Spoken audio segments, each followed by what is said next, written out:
तो कल जो है हम लोगों ने ये देखा था बायोट सर्वट लॉ कि कैसे मैग्नेटिक फील्ड प्रोड्यूस होता है।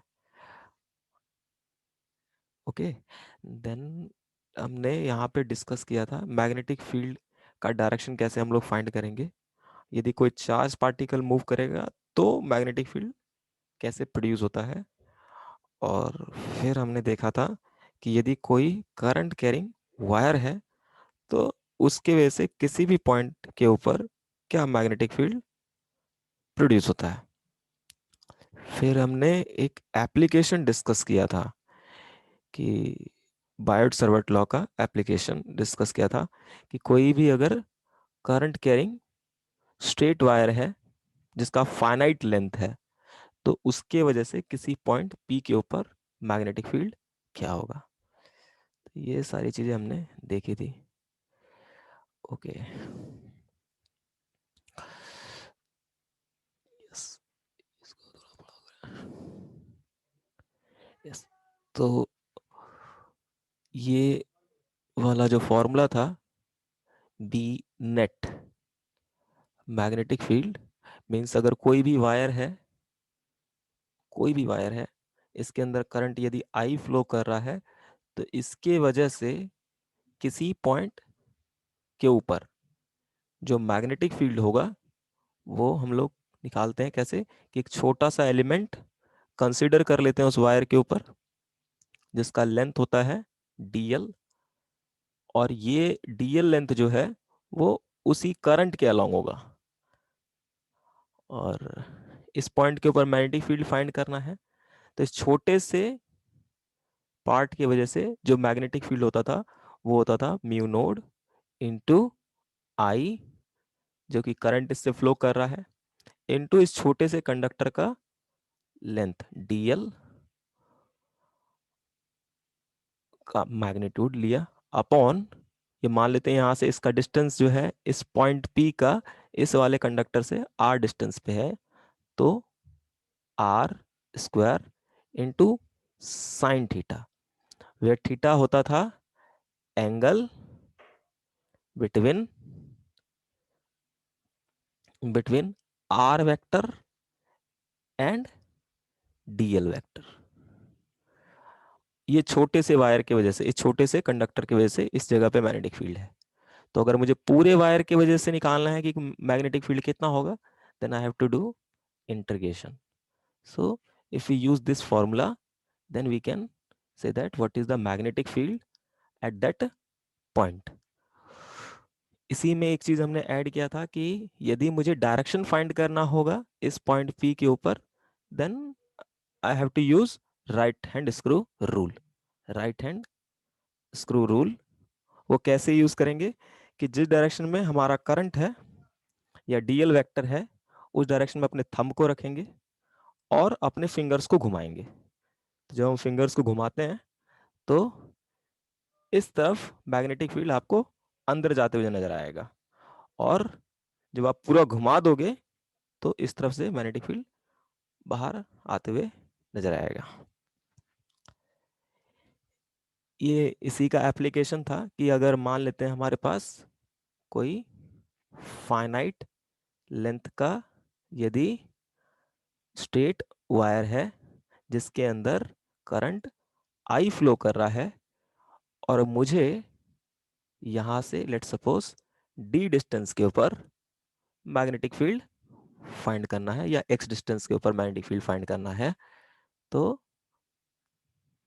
वो आता था आपका mu naught I upon 4 pi x into ये जो एंड है, ये वाला जो एंड है वो इस पॉइंट के ऊपर जो एंगल बना रहा है वो अल्फा बना रहा है, और ये वाला जो एंड है वो इस एंड के इस पॉइंट के ऊपर बीटा एंगल बना रहा है। तो हम लोग लेते थे यहाँ पे sine alpha plus sign beta. So this is the magnetic field due to finite state wire. इसके और इसमें मैग्नेटिक फील्ड का डायरेक्शन भी वही right hand screw rule use करके कि let us suppose this is the wire और ये जो मैं लाइन बना रहा हूँ ये मैग्नेटिक फील्ड लाइन है, जो कि कुछ इस तरह से होगा, क्योंकि अगर करंट इसमें ऐसे करके है तो राइट हैंड स्क्रू रूल लगाएंगे तो इसकी तरफ मैग्नेटिक फील्ड ये होगा. And you can see this field line actually make close loop, this form close loop. Magnetic field line here form magnetic field line form closed loop. So as we know that कि electric field जो होता था वो close loop नहीं form करता था, but you can see here magnetic field here form close loop. So that's why we can also say that it is non conservative, because कोई भी कंजर्वेटिव फील्ड होता है तो वो कभी भी क्लोज लूप नहीं फॉर्म करेगा. नॉन कंजर्वेटिव फील्ड ही जो है वो आपका क्लोज लूप फॉर्म करता है. So magnetic field form close loop, but electric field कभी भी इस तरह से लूप फॉर्म नहीं करेगा. So up to this I discuss this thing. Correct? कोई doubt? No sir. No sir. पक्का? और कौन कौन ज्वाइन हुआ है? Tanu, hello, yes sir. समझ में आया क्या किया था हम लोगों ने? सर एक बार फिर से. मैं ये कह रहा था, ये यहाँ ये वाला ना, ये वाला पोर्शन. यस.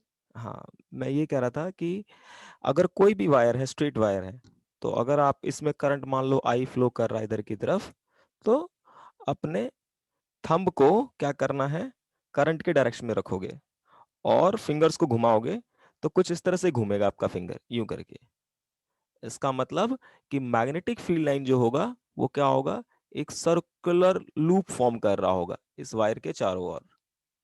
तो जब भी लाइन, कोई भी फील्ड लाइन है, चाहे कोई भी फील्ड लाइन है, यहाँ पे वैसे मैग्नेटिक फील्ड लाइन है, तो मैग्नेटिक फील्ड लाइन क्या फॉर्म कर रहा है यहाँ पे, क्लोज लूप फॉर्म कर रहा है. तो जब ये क्लोज लूप फॉर्म करता है, इसीलिए ये आपका क्या होता है, नॉन कंजर्वेटिव होता है. बाकी सारे लूप जो होते हैं, जो जैसे इलेक्ट्रिक फील्ड है, इलेक्ट्रिक फील्ड कभी भी क्लोज लूप नहीं फॉर्म करेगा. इलेक्ट्रिक फील्ड जैसे अगर मान लो ये कोई चार्ज है तो इससे सिर्फ बाहर की तरफ निकलता है, that never be form closed loop. Okay, so these things I discussed. Correct?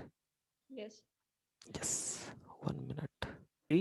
We want, we actually want to find out magnetic field, magnetic field due to closed circular, not closed, you can say simple circular current carrying wire, circular current carrying wire. Okay, one thing is missed. क्या missed हो गया कि यहाँ पे conditions. अच्छा, अगर ये infinite length का होता, अगर ये इनफाइनाइट लेंथ का होता तो फिर क्या होता, if if wire is infinite length, infinite length, then what we say about alpha and beta. दोनों 90 हो जाता. यस, अल्फा भी आपका 90 डिग्री हो जाएगा, क्योंकि ये इनफाइनाइट होने पे ये एंगल ऑलमोस्ट देखो बढ़ता जाएगा, बढ़ता जाएगा, बढ़ता जाएगा, और बढ़ते बढ़ते मैक्सिमम 90 हो जाएगा. उसी तरह से ये अगर ये एंड भी अगर इन्फिनिटी पे पहुंचा तो ये बीटा भी बढ़ता जाएगा और 90 हो जाएगा. So alpha and beta both equal to 90 degree. So at that point, if you put alpha equal to 90 degree here and beta equal to 90 degree here, then you can say this is equal to 1, this is equal to also 1. So we can say B net equal to mu node I upon 4 pi into x 1 plus 1. So this is equal to mu node I upon 2 pi x. तो this is the magnetic field due to infinite current carrying wire. Infinite, yes, infinite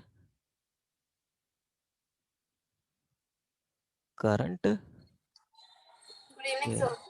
good evening. Wire. आप time पे क्यों नहीं आते? Actually हम find क्या करना चाहते हैं, किसी भी सर्कुलर करंट कैरिंग वायर है. जैसे कि हमने अभी जो देखा है वो एक स्ट्रेट वायर था हमारे पास, स्ट्रेट वायर था जिसमें करंट आई फ्लो कर रहा है. तो स्ट्रेट वायर के वजह से हमने मैग्नेटिक फील्ड निकाला ये, ठीक है. और इनफाइनाइट हुआ तो mu naught I by 2 pi by x निकाला. बट कैसे निकाला था? By using Biot Savart law. Biot Savart law. So same to same we do for circular current carrying wire. Suppose we have a circular current carrying wire. अभी हम देखेंगे कि क्यों हम ये पढ़ रहे हैं, इसका नीड है हमें, क्योंकि आगे सोलेनॉइड पढ़ना है हमें और टोरॉइड पढ़ना है. और आगे आप जा करके देखोगे यही सोलेनॉइड और टोरॉइड जो है, टोरॉइड जो होता है वो इंडक्टर हो जाता है.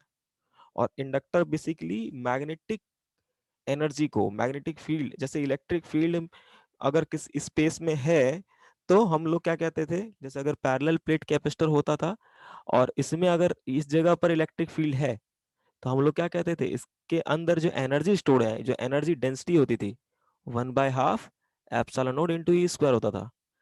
सेम टू सेम हम अभी देखेंगे जब हम सोलेनॉइड देखेंगे.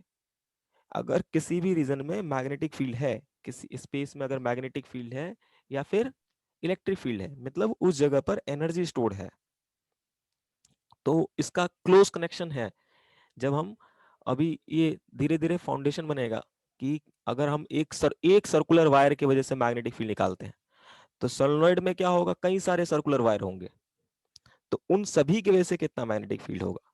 उसी तरह से टोरॉइड है, टोरॉइड में भी बहुत सारा सर्कुलर वायर होगा, उसकी वजह से फिर मैग्नेटिक फील्ड निकालेंगे. और फिर जब हमें पता चलेगा मैग्नेटिक फील्ड इतना है, इसके किसी भी सोलेनॉइड के अंदर अगर मैग्नेटिक फील्ड है तो उसके अंदर एनर्जी कितना स्टोर होगा, बेसिकली दिस बिकम इंडक्टर. और इलेक्ट्रिक सर्किट के अंदर तीन ही चीजें इंपॉर्टेंट है. जैसे मैंने बताया था आपको, जो इलेक्ट्रिक सर्किट होता है उसमें दो टाइप के एलिमेंट होता है, एक्टिव और पैसिव. तो पैसिव एलिमेंट में मैंने बताया था रजिस्टर होता है और इंडक्टर होता है और कैपेसिटर होता है. तो हम लोगों ने इसके बारे में स्टडी कर लिया है, इसके बारे में स्टडी कर लिया है. अभी जो सारी चीजें काम, जो भी हम काम कर रहे हैं वो बेसिकली इसके फंक्शन को समझने के लिए, इस इंडक्टर के फंक्शन को समझने के लिए हम लोग पढ़ रहे हैं ये सब चीज. क्योंकि हमें रेजिस्टेंस पता चल गया, रेजिस्टेंस का काम क्या है, कैपेसिटर का काम पता चल गया, अब हमें इसका काम समझना है. उसी तरह से हमने डीसी डायरेक्ट करंट और ये जो बैटरी थी हमारे पास, इसके बारे में स्टडी करा है हमने. Our next task is to study about the alternating source, AC. To understand this AC, we have to understand this magnetic field. Okay, कि what is the magnetic field? Also, अब जैसे इलेक्ट्रोमैग्नेटिक वेव पढ़ेंगे तो उसमें electric field and magnetic field both होगा. तो आपको पता चलेगा कि अगर आपको इलेक्ट्रोमैग्नेटिक जैसे रेडियो वेव होता है ना, हम लोग radio wave, right now I am communicating with you on the internet. By how? By using the radio wave. And radio wave is what? Electromagnetic wave. So how and I am transmitting some information from this place to you are not here. So I am actually use electromagnetic wave to transmit the information. So basically how we can transfer the energy or how we can transfer the information from one place to another place. That is the main agenda. That's why we are studying all those things.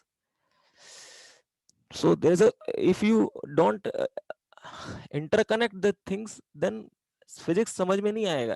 अगर interconnection नहीं कर पा रहे हो, नहीं करोगे, चीजों को छोड़ते जाओगे कि चलो ये हो गया, अब ये छूट गया तो कल देख लेंगे, इसको देख लेंगे, तो फिर वो अंडरस्टैंडिंग नहीं बनेगी. फिर वो होगा कि हाँ चलो पास करने वाले मार्क्स आ गए. बट फिजिक्स का मजा नहीं आएगा, जो एक्चुअल सब्जेक्ट का मजा होता है वो नहीं आएगा। ये मैथमेटिक्स नहीं है और कोई दूसरा बायो और केमिस्ट्री नहीं है जिसमें अगर एक चैप्टर पढ़ लिया दूसरा चैप्टर नहीं पढ़ेंगे तो चल जाएगा। ये फिजिक्स है, इसमें हर एक चीज आपको 1 to 1 लाइन टू लाइन एक एक चैप्टर को कनेक्ट करके पढ़ना पड़ेगा, तब आएगा। Interconnection is very important in this subject. बच्चों को तभी डिफिकल्ट लगता है, ये सब्जेक्ट डिफिकल्ट लगने का रीजन ही है कि वो सोचते हैं कि ये चैप्टर छूट गया तो छोड़ दिया, जैसे लॉज ऑफ मोशन पढ़ा नहीं पढ़ा छोड़ दिया, या काइनेमेटिक्स पढ़ा वेक्टर पढ़ा नहीं पढ़ा अच्छा नहीं हुआ तो छोड़ देते हैं। अब वो वहीं पे जब वही चीज छोड़ देगा तो आगे फिर कुछ भी नहीं आएगा, तो छोड़ने से काम नहीं बनने वाला है। इसमें इंटरकनेक्शन, अब असाइनमेंट दिया, छोटे छोटे क्वेश्चन दे दिए, आज नहीं चलो कल करके देंगे परसों करके देंगे, तो ये टालने वाला रहेगा तो फिर तो दिक्कत हो जाएगा सब्जेक्ट में। आज भी एक लड़के का एम्बेडकर में हुआ एडमिशन, और यही मेरे घर के पास रहता था, अब मेरे से ही पढ़ता था, सेम टू सेम, वो भी कर रहा है एमबीबीएस। तो वो एक्चुअली कंसिस्टेंसी के साथ पढ़ रहा था ना, कंसिस्टेंसी, चीजों को छोड़ नहीं रहा था। Everything is important. असाइनमेंट दिया तो उसको आज ही कर, मतलब आज दिया कल, मैंने बोला कल या परसों तक सबमिट करना है तो करना है। जो भी होता है, गलत हो रहा है सही हो रहा है कुछ फर्क नहीं पड़ता, तो कुछ तो कर रहे हैं, मतलब कुछ तो सीखा, क्या सीखा हमने, अब वो हमें पता चलेगा असाइनमेंट और क्वेश्चंस के थ्रू। और एक्सक्यूज और बहाने तो बहुत सारे बन सकते हैं कि ये नहीं मिला, ऐसे हो गया वैसे हो गया, इस वजह से हम नहीं कर पाए, वो चीजें हो गई ये चीजें हो गई। नहीं, ये सब कोई कुछ नहीं सुनने वाला, बाद में फिर तुम्हारा टाइम पूरा साल गया। ये सब एक्सक्यूजेस नहीं चलेगा, एक्सक्यूजेस नहीं चलेगा। एनी हाउ किसी भी तरीके से किसी भी कोई भी है, वो उसमें हमें जो है ये करना ही पड़ेगा, क्योंकि सिलेक्शन इज अवर एजेंडा ना, time will not come again. Okay then,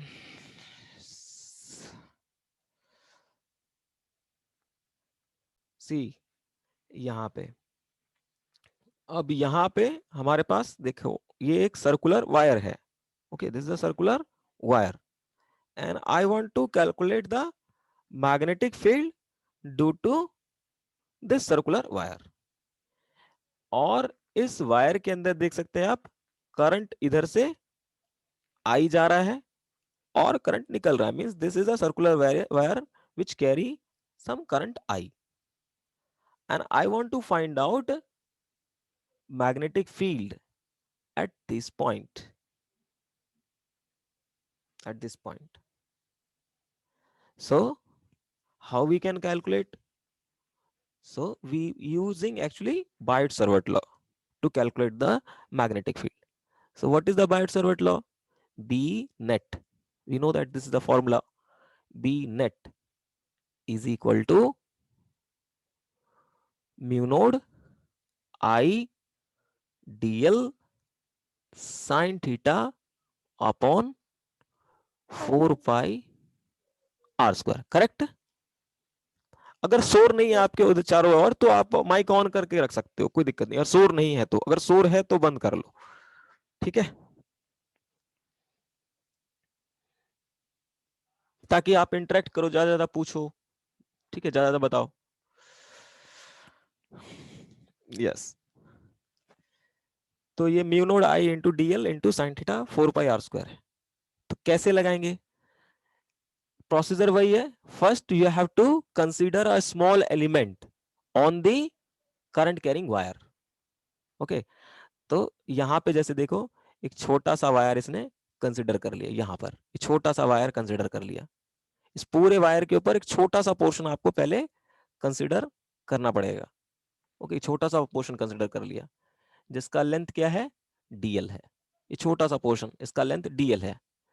अब चूंकि ये छोटा सा है तो यहां पर कहीं पे भी टेंजेंट ड्रॉ करोगे, यहां पर कहीं पे भी टेंजेंट ड्रॉ करोगे तो वो किसके अलोंग आ जाएगा, उसी डीएल वेक्टर के अलोंग आ जाएगा, क्योंकि ये बहुत छोटा है, ये बहुत इंपॉर्टेंट बात है, यहाँ बहुत छोटा, हमने ये छोटा सा एलिमेंट माना है, तो इसके ऊपर अगर आप टेंजेंट ड्रॉ करोगे तो वो इधर ही की तरफ आ जाएगा।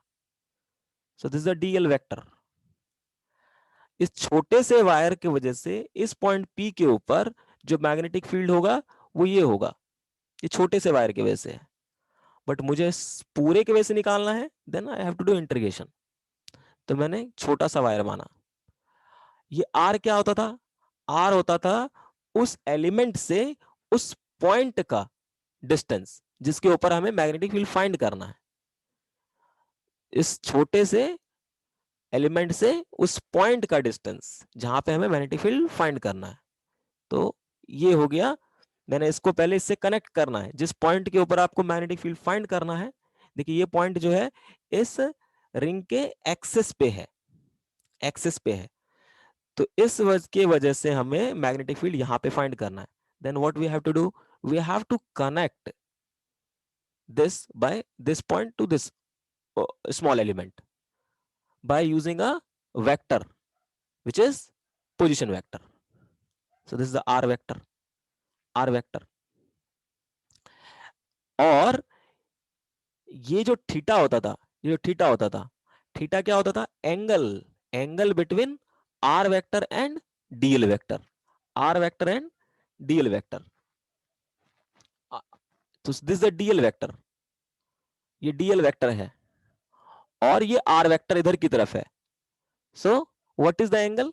Tell me, what is the angle? This theta, what become this theta? 90 degree. Yes, 90 degree, very good. ये 90 डिग्री हो जाएगा। yes, you can see.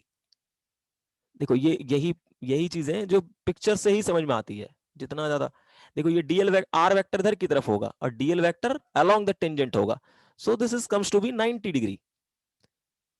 सो ये थीटा होता था, ये इससे कंफ्यूज मत होना, ये थीटा कुछ और, ये फाई कर लो, इसको फाई कर लो, सिंपल, ये था, कंफ्यूजन ना हो जाएगी, इसको मैं फाई कर देता हूं। So this is the phi. तो यहां पर ये जो एंगल आ जाएगा फाई, ये आ जाएगा 90 डिग्री, क्योंकि ये एंगल है, angle between r vector and dl vector. Okay, अब जिस पॉइंट के ऊपर आपको मैग्नेटिक फील्ड फाइंड करना है, इस छोटे से वायर के वजह से फाइंड करना था, तो इस जगह पर जो मैग्नेटिक फील्ड होगा, तो याद करो मैग्नेटिक फील्ड किसके परपेंडिकुलर होता था? कल बताया था मैग्नेटिक फील्ड किस चीज के परपेंडिकुलर होगा? L के और R के। हाँ, डीएल वेक्टर के और आर वेक्टर के। So this is the r vector, इससे परपेंडिकुलर डायरेक्शन में, देखो यहां पर इस डायरेक्शन में, यानी ये एंगल कितना है? 90 डिग्री है, 90 डिग्री है। तो कल बार्ट-सावर्त लॉ में मैंने बताया था कि ये जो मैग्नेटिक फील्ड होगा इस पॉइंट के ऊपर, वो परपेंडिकुलर होगा आर वेक्टर के भी और डीएल वेक्टर के भी। क्योंकि आर वेक्टर, डीएल वेक्टर जो है आर वेक्टर के परपेंडिकुलर है और आर वेक्टर जो है मैग्नेटिक फील्ड के परपेंडिकुलर है, तो इसका मतलब मैग्नेटिक फील्ड डीएल वेक्टर के परपेंडिकुलर होगा। Means these three vectors are mutually perpendicular to each other. Okay, now ये लाइन देखो, ये हो गया एक्स एक्सिस, ये हो गया एक्स एक्सिस और ये हो गया वाई एक्सिस, ये एक्स एक्सिस हो गया, ये वाई एक्सिस हो गया। तो इस पॉइंट के ऊपर मैग्नेटिक फील्ड जो होगा वो इस वेक्टर के परपेंडिकुलर होगा। Then what we do, we resolve the two component of this magnetic field.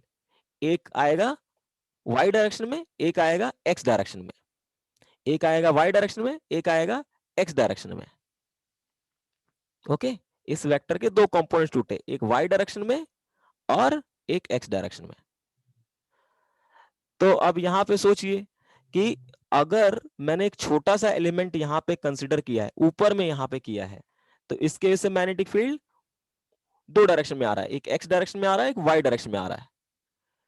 तो इलेक्ट्रिक फील्ड वाले कॉन्सेप्ट से याद करो, जब हम इलेक्ट्रिक फील्ड फाइंड करते थे किसी भी क्लोज लूप की वजह से, तो वाई डायरेक्शन में इलेक्ट्रिक फील्ड जीरो हो जाता था, सिर्फ अलोंग द एक्सिस आता था। यहां पे भी सेम टू सेम होगा कि अगर मैं डीएल वेक्टर, एक और छोटा सा डीएल वेक्टर मैं यहां पे कंसीडर करता, उसके वजह से यहां पे मैग्नेटिक फील्ड देखता, तो क्या होता, वो भी दो डायरेक्शन में होता, एक नीचे की तरफ और एक एक्स एक्सिस के अलोंग। तो वाई डायरेक्शन में मैग्नेटिक फील्ड क्या हो रहा है, cancel out, cancel out. Okay, तो सिर्फ और सिर्फ बच किस डायरेक्शन में जाएगा? ओनली एक्स डायरेक्शन में। ओके, वाई डायरेक्शन में कैंसिल हो जाएगा, क्योंकि इस एक्सेस के ऊपर जितना जैसा रिंग है वैसा ही इस एक्सेस इस लाइन के नीचे भी वैसा ही रिंग है। तो because of symmetry you can also say इस वाई डायरेक्शन मैग्नेटिक फील्ड 0 हो जाएगा, only magnetic field x direction में आएगा। कोई डाउट इसमें किसी को? No, sir. Okay, then we say that net magnetic field due to this small wire only in x direction, जो कितना आएगा? म्यू नोड आई इंटू dl साइन फाई, यहां पे हो गया 90 degree, upon 4 pi into r square. अच्छा, ये जो है, ये जो मैग्नेटिक फील्ड है वो एक्स एक्सिस के साथ कितना एंगल यहां पे बना रहा है? You can see this is actually make angle theta. यहां पे एंगल है ये थीटा, ये एंगल थीटा है। तो इसका कंपोनेंट अलोंग एक्स एक्सिस क्या आएगा? एक्स एक्सिस क्या हो जाएगा component? DB cos theta. Yes, dB cos theta, correct. यहां पे आएगा कॉस थीटा। ओके, अब देखिए ये एंगल अगर थीटा है, ये थोड़ा ध्यान से देखना है, अगर ये एंगल थीटा है, ये एंगल थीटा है, तो ये एंगल कितना होगा? 90 minus theta. Theta 90 minus theta और ये पूरा एंगल कितना है बताओ? 90 डिग्री है? 180। नहीं नहीं, 90. अरे 90 वैसे तो परपेंडिकुलर है ना, magnetic field is perpendicular to r vector, so this angle is 90 degree. तो ये एंगल हो गया 90 माइनस थीटा, तो ये एंगल कितना हो जाएगा? ये वाला एंगल Theta. हाँ माइनस हाँ, ये पूरा 90 है, ये 90 माइनस थीटा है, तो ये एंगल हो जाएगा थीटा, करेक्ट। Yes, sir. और ये एंगल अगर थीटा हो गया तो देखो ये भी लाइन, ये दो लाइंस पैरेलल है, तो अगर ये एंगल थीटा है तो ये एंगल भी क्या होगा? आपका थीटा होगा, थीटा होगा। करेक्ट। यस, तो हम लोग कह सकते हैं म्यू नोड आई इंटू डीएल कॉस थीटा। अच्छा, इसमें ये एंगल अगर थीटा है, अगर ये एंगल आपका थीटा है, तो theta cos theta equal to क्या होगा? कॉस थीटा इक्वल टू क्या होगा? Base by hypotenuse, base by hypotenuse. So cos theta equal to, you can say cos theta equal to हम लोग कह सकते हैं ये आएगा a. A is the radius, a is the radius of this circular wire, so a by r, a by r, correct. Any problem? कोई दिक्कत यहां पर किसी को? No sir. Okay, now substitute इसके अंदर, तो क्या आ जाएगा? D B x is equal to mu naught I into dl into upon 4 pi r square into a by r. So we can say mu naught I upon 4 pi into r cube into a into dl. तो ये तो छोटे से part के वजह से हुआ। अगर मुझे टोटल मैग्नेटिक फील्ड फाइंड करना है इस पॉइंट पी के ऊपर, then I have to do integration, integrate both side. So this give what? Net magnetic field. और ये किस डायरेक्शन में आएगा? Along the x axis, means magnetic field due to current carrying wire, कोई भी circular current carrying wire है तो along the axis जो इसका मैग्नेटिक फील्ड होगा दैट इज इक्वल टू, अब चूंकि ये देखिए म्यू नोड कांस्टेंट है, आई भी कांस्टेंट है, और इसका रेडियस भी क्या है? कांस्टेंट है, upon 4 pi is also constant. अब सोचिए कि यदि मैं ये एलिमेंट कंसीडर कर रहा हूं तो ये पॉइंट P का जो डिस्टेंस है इस एलिमेंट से R है। यदि मैं यहां पे एलिमेंट कंसीडर करता, यहां पर एलिमेंट कंसीडर करता, तो इस एलिमेंट का भी डिस्टेंस इस पॉइंट P से R ही होता। यहां पे कंसीडर करता तब भी R ही होता। हर एक जगह से आपको ये पॉइंट जो है इन एलिमेंट से इक्वल डिस्टेंस पे, आर डिस्टेंस पे मिलेगा। मींस आर क्या है आपका यहाँ पर? Constant. Okay, Yes, sir. Yes. कोई डाउट किसी को और? ये थोड़ा देख लो, मैं अगेन बोल देता हूँ। यस मैंने सर, बता दो हमारी। हाँ, मैं दोबारा बताता हूँ। मैंने कहा कि ये देखिए, अगर मैंने यहाँ पे छोटा सा एलिमेंट कंसिडर किया, यहाँ पर कंसिडर किया, तो ये जो एलिमेंट है, इस एलिमेंट का डिस्टेंस पी पॉइंट से आर है। उसी तरह से अगर मान लो मैं ऊपर ना कंसिडर करके, ये तो मैं कहीं पे भी कंसिडर कर सकता था, अगर मैं यहां पे कंसिडर करता तो इसका डिस्टेंस भी क्या आएगा? आर ही आएगा, है ना? ये एक प्लेन है, इसमें आर ही आएगा। यहां पे कंसिडर करूंगा तो भी ये डिस्टेंस आर ही आएगा। करेक्ट? Yes sir. तो यानी आर क्या हुआ? कांस्टेंट। आर क्या हुआ? कांस्टेंट। तो ये बाहर आ जाएगा, आर क्यूब। बच क्या जाएगा अंदर में? डीएल। अब सोचिए, ये छोटे छोटे इंटीग्रेशन का मतलब एडिशन होता है। ऐसे छोटे छोटे अगर डीएल में बहुत सारे मानता इसके ऊपर, इस रिंग के ऊपर, और उन सभी को जोड़ देता, तो मुझे क्या मिल जाता? मुझे क्या मिल जाता इन सभी छोटे छोटे डीएल को जोड़ने के बाद? क्या मिल जाएगा डीएल को जोड़ने के बाद? पूरा सर्कल मिल जाएगा। पूरा सर्कल मिलेगा, पर क्या? Circumference यस, सरकमफेरेंस का क्या कहेंगे? 2 pi a. 2 pi into a. Yes, what is this name? Parameter, or you can say length of this circle. Yes, 2 pi r a means अगर हम सभी को ऐड करेंगे, mu naught into I into a upon 4 pi into r cube into में 2 pi into में ए। सो पाई to pi cancel, 1 2 से 2 cancel हो गया। So this is equal to mu naught I into a square upon 2। अच्छा, are, ये देखो, ये x है और ये a है। ये x है आपका और ये a है, और ये परपेंडिकुलर है, 90 डिग्री है। तो r इक्वल टू हम लोग क्या कह सकते हैं? r इक्वल टू क्या कह सकते हैं? अगर ये x है, ये a है, ये एंगल 90 डिग्री है, then what is this r? A square plus x square का रूट। Yes, a square plus x square का रूट, यानी 1/2। अगर r क्यूब निकालेंगे तो this is become a square plus x square की पावर 3/2। सो है ना, तो ये आ जाएगा आपका a square plus x square की power 3/2। Now magnetic field, net magnetic field due to circular current carrying wire जो आया, वो आपका आ गया बी नेट एक्स। ये एक रिंग की वजह से आया। Very very important to understand the magnet. हम लोग मैग्नेट भी डिस्कस करेंगे, और इसी कॉन्सेप्ट पे है। Mu naught I into a square upon 2 into a square plus x square की power 3/2। So this is the net magnetic field due to, this is a net magnetic field, you can say net magnetic field along the axis, along the axis of circular current carrying wire. Correct? Yes, sir.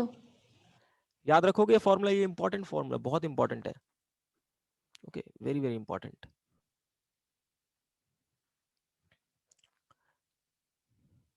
आगे बढ़े। Yes sir. Yes, sir. Okay, अब इसी का देखो, यदि आपको देखो, simple है, बहुत आसान है फिजिक्स। अगर आप एक चीज जानते हो तो उससे दूसरा चीज अपने आप आता जा रहा है। हमने क्या देखा? सिर्फ बायट-सवर्ट लॉ पढ़ा है, कल हमने डिस्कस किया बायट-सवर्ट लॉ। अब उसी से सब कुछ आता जा रहा है, उसी से मैं अभी तक, मुझे एक भी फॉर्मूला याद नहीं है, बाय गॉड मुझे एक भी फॉर्मूला याद नहीं रहता, बट मैं सारे चीजें कर पा रहा हूं क्योंकि मुझे बायट-सवर्ट लॉ आता है। अब बायट-सवर्ट लॉ मुझे जब आता है, सिर्फ मुझे इसे अप्लाई करना आना चाहिए। How we can apply this Biot Savart law? Okay, so this is very very important, mu naught into I into a square, ये याद नहीं रहेगा, ठीक है, mu naught I into a square upon 2 a square plus x square plus में। Okay, let's try to understand the some limiting case. Suppose अगर मेरे पास ये वायर होता, इसको थोड़ा मैं ऐसे बनाऊं, हाँ, और इसमें करंट फ्लो कर रहा है आई, और मैं चाहता हूं मैग्नेटिक फील्ड इस पॉइंट P के ऊपर तो हमने निकाल लिया, जो कि यहां से कितने डिस्टेंस पे है, x डिस्टेंस पे है, और इसका रेडियस क्या था, a इज द रेडियस, तो हमने बोल दिया ये होगा, ये होगा।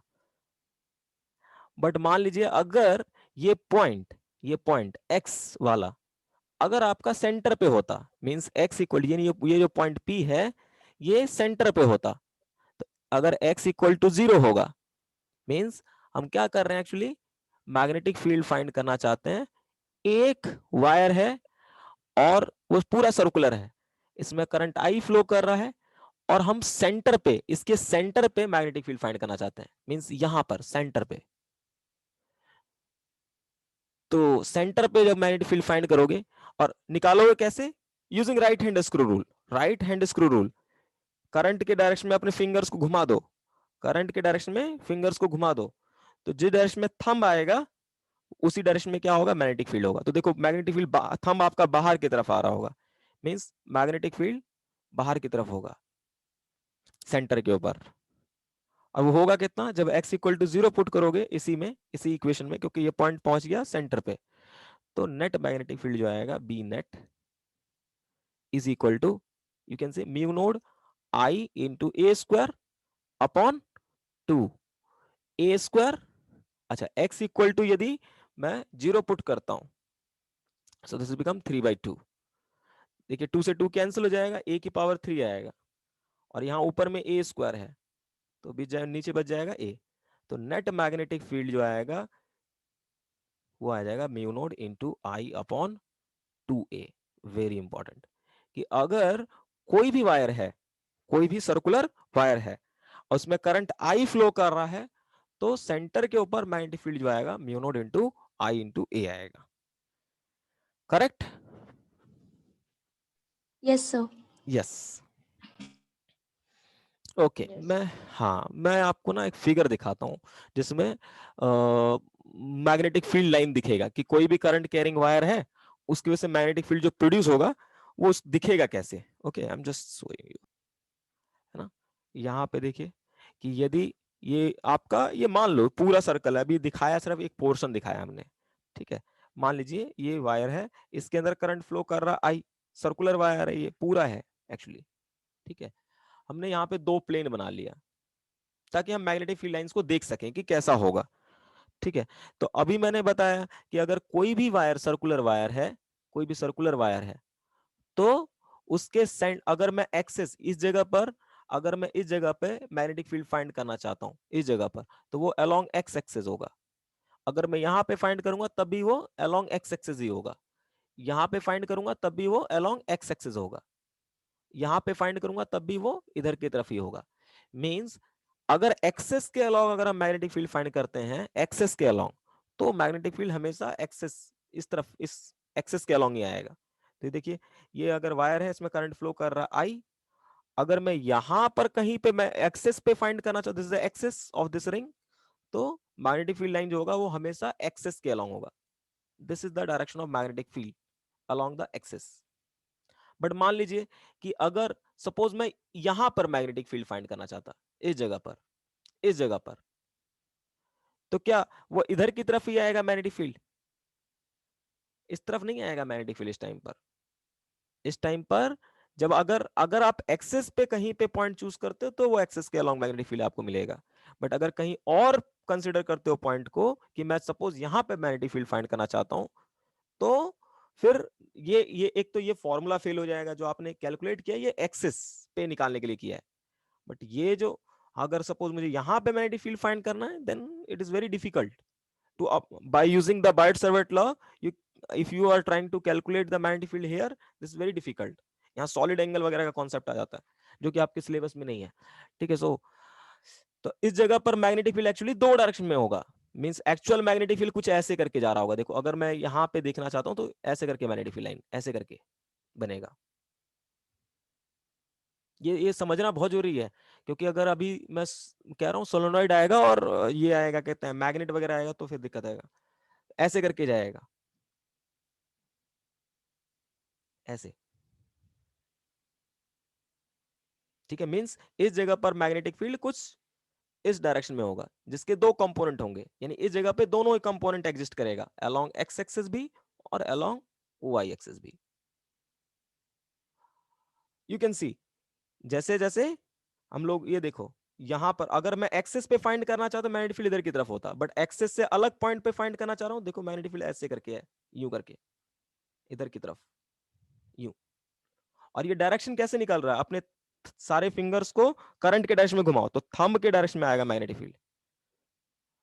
और जब ऊपर वाला ये अगर ये सबसे नीचे वाला पोर्शन मान लो यहां पे मैं कंसीडर कर लूं, ये वाला पोर्शन, यहां पर मैग्नेटिक फील्ड, यहां पे जो मैग्नेटिक फील्ड होगा ऑलमोस्ट ऐसा होगा, एक सर्कल बन रहा होगा, बहुत कम होगा।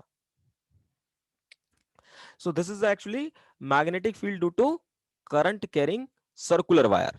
Current carrying circular wire.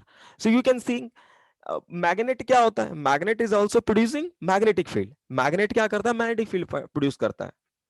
अभी हम देखेंगे मैग्नेट एक्चुअली में because of flow of because of motion of charge, very important, because of only the reason what to for magnetic field production, only moving charge.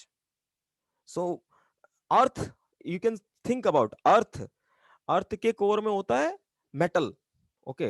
और ये एक theory है, this is a theory, this is no rigid proof, कोई rigid proof नहीं है, but लोग ऐसे ही सोचते हैं कि if you think sun, earth, earth के कोर में क्या है आपका, आयरन है, अर्थ के कोर में आयरन है। सो अर्थ अपने एक्सिस पे भी रिवॉल्व करता है और क्या करता है, सन के चारों ओर भी रिवॉल्व करता है।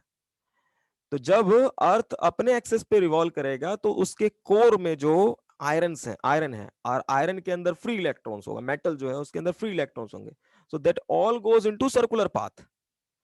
सो द ऑल इलेक्ट्रॉन्स और the metal which is actually revolve produce magnetic field around the earth. So every planet have some magnetic field, जिसके जिसके कोर में कुछ ऐसा है, ठीक है। सो एवरी अर्थ, सन का कुछ अपना मैग्नेटिक फील्ड होता है, मून का अपना कुछ मैग्नेटिक फील्ड होता है और अर्थ का भी कुछ मैग्नेटिक फील्ड होता है। So basic reason behind what, basic reason is to find out magnetic field किस वजह से प्रोड्यूस होता है, because of motion of charge. So you can think here, यहां पे एक्चुअली करंट अगर फ्लो कर रहा है इसका मतलब चार्ज मूव कर रहा है, तो इसके वजह से मैग्नेटिक फील्ड ये वाला प्रोड्यूस हो रहा है। So this is actually behave like what, this behave like a magnet, this behave like a magnet. अब मैग्नेट में क्या होता है, दो पोल होते हैं, साउथ और नॉर्थ। सो मैग्नेट में अभी अभी फिलहाल के लिए कि अगर आपके पास ये मैग्नेट है और ये नॉर्थ पोल है और ये साउथ पोल है, तो ये एजम्पशन है कि, एजम्पशन है, मैं अगेन बोल रहा हूं, एजम्पशन है कि मैग्नेट के इस पोल से मैग्नेटिक फील्ड लाइंस निकलेगा और इसमें साउथ पोल में आकर के घुसेगा, सेम टू सेम। तो ये देख सकते हैं ऐसे करके मैग्नेटिक फील्ड लाइंस है, तो ये आपका बनेगा नॉर्थ पोल, ये साइड लगेगा, ये जो रिंग का ये वाला साइड है ये बिहेव करेगा लाइक लाइक नॉर्थ पोल, और ये वाला जो कहेगा बनेगा south pole, okay. So this ring जिसके अंदर करंट फ्लो कर रहा है उसके वजह से क्या हो रहा है, मैग्नेटिक फील्ड प्रोड्यूस हो रहा है, that is mu naught I into mu node at the axis you can say mu node I into a square into 2a square plus x square की power 3/2. You can also think like this way, huh? one thing you can also mention here कि magnetic field का formula अभी हमने देखा B net, that is due to ring, circular ring, mu node into I into a square upon 2a square plus x square की power 3/2. Okay, अभी इससे पहले इसको और थोड़ा सा इस फॉर्मूले को थोड़ा और सही से देखना चाहता हूं, थोड़ा सा इसको और मॉडिफाई करना चाहते हैं हम लोग। चलो मॉडिफाई करके देखते हैं क्या होता है। अच्छा एक चीज मुझे बताओ, मैंने आपको कुछ दिन पहले ही एक चीज बताया था कि यदि कोई भी लूप है, करंट कैरिंग लूप है, any loop, okay, if which any shape, okay, किसी भी शेप का लूप है, मान लो अभी ये करंट कैरिंग सर्कुलर लूप ही है। सो इस लूप के अंदर अगर करंट आई फ्लो कर रहा है, तो इसके वजह से अभी जब हमने लास्ट पढ़ा था मैग्नेटिक टॉर्क पढ़ा था, तो उससे पहले मैंने एक टर्म डिफाइन किया था, magnetic dipole. Magnetic dipole magnetic dipole और मैग्नेटिक डाइपोल क्या बताया था? What is the magnetic dipole? क्या होगा यहां पर मैग्नेटिक डाइपोल?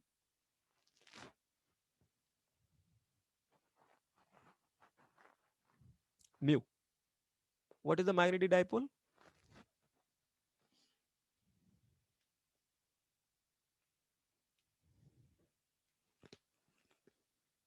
बताओ बताओ, मैग्नेटिक डाइपोल क्या होता है?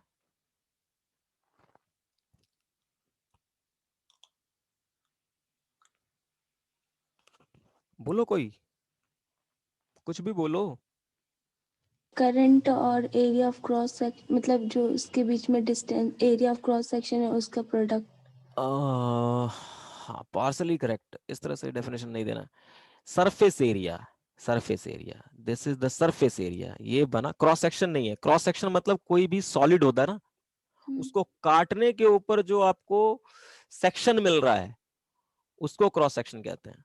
दिस इज सरफेस, ये क्लोज लूप है। This form a surface, this form a surface, any close loop form a surface, so it have some area a, and it, इसका normal किधर की तरफ होगा? इधर की तरफ नॉर्मल होगा। क्यों क्यों बोला इधर की तरफ नॉर्मल होगा? क्योंकि करंट जो है इसमें एंटी क्लॉकवाइज है।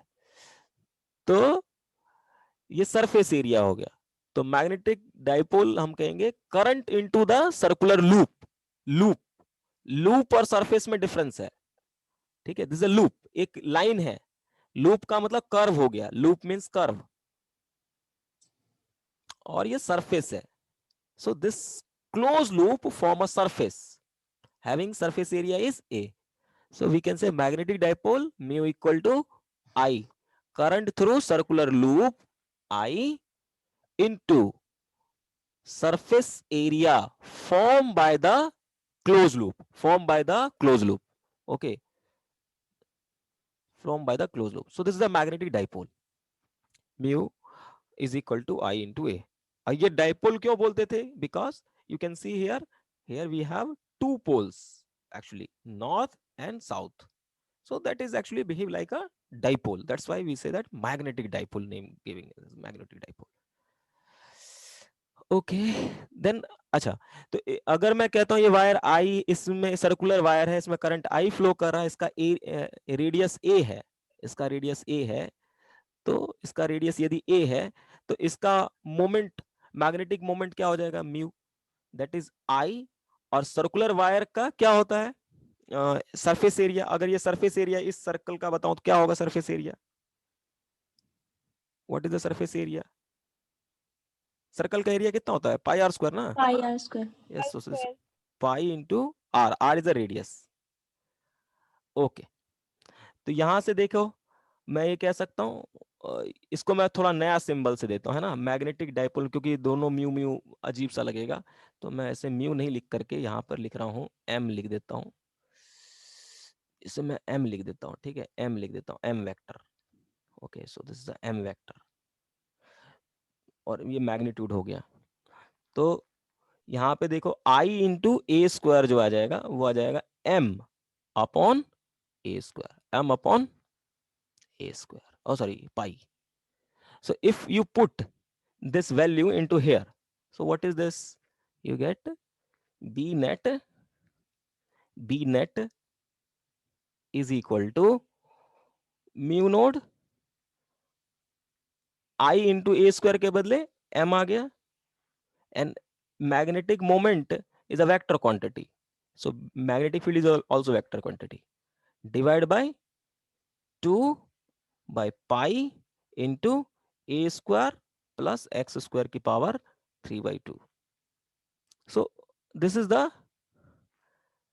net magnetic field due to circular wire. Okay, so something, ये हमने पहले भी इस टाइप का फॉर्मूला देखा था, याद करो जब हमने इलेक्ट्रिक डाइपोल पढ़ा था।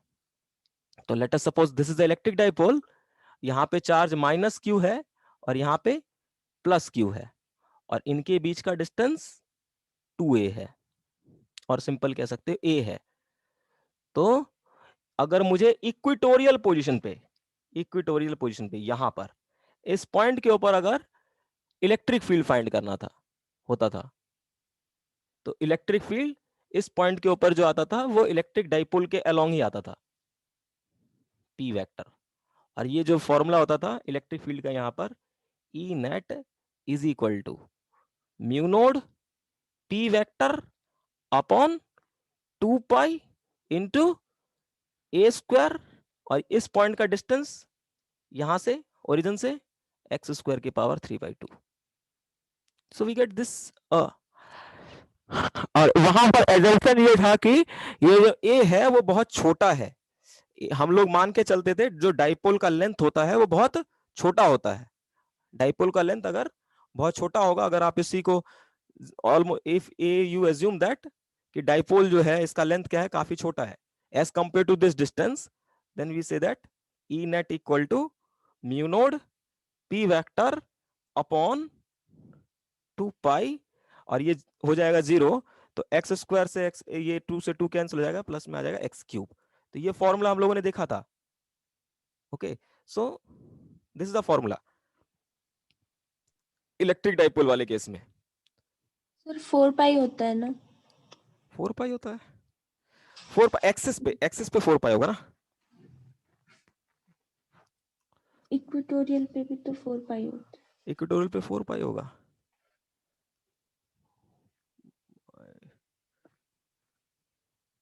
है। ओके ओके ओके ओ ओके, 4 पाई होगा इक्वेटोरियल पे, कुछ गड़बड़ हो गया क्या? 4 पाई होगा ना इक्वेटोरियल पे, 4 पाई होता पक्का, मुझे नहीं पता। यस सर, रुको देख के बताती हूँ। मुझे देखो एक बार चेक करो फॉर्मूला, मुझे फॉर्मूला याद नहीं है। बाकी लोग भी बताओ क्या है, सही है ये लिखा है मैंने सही?